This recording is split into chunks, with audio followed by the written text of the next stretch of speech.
Hello বন্ধুরা, আজকে আমি আছি বারোদুয়ারি মসজিদ বা বড়সোনা মসজিদে।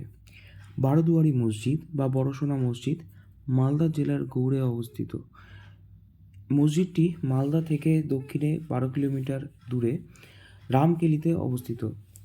মসজিদটির অসাধারণ স্থাপত্য এবং শৈলশিলা দ্বারা নির্মিত এর কার্য বরাবরই পর্যটকদের প্রচুর নজর কাড়ে।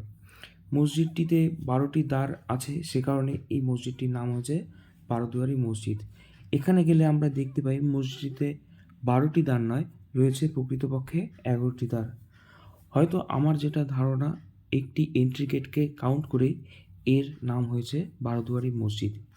মসজিদটি নির্মাণ কার্য শুরু হয় এবং নির্মাণ কার্য করে আলাউদ্দিন শাহ এবং তার ছেলে নাসিরউদ্দিন শাহ 1526 খ্রিস্টাব্দে এই নির্মাণ কার্য শেষ করে।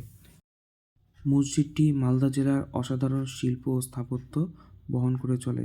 তো বন্ধুরা, আজকের বিন্ডি ব্লগটি কেমন লাগলো প্লিজ জানাতে ভুলবেন না, এবং যদি ভালো লেগে থাকে তাহলে অবশ্যই চ্যানেলটি সাবস্ক্রাইব করবেন ও ভিডিওটিতে লাইক করে পাশে থাকবেন। থ্যাংক ইউ, দেখা হচ্ছে আবার পরের ভিডিওতে। টাটা।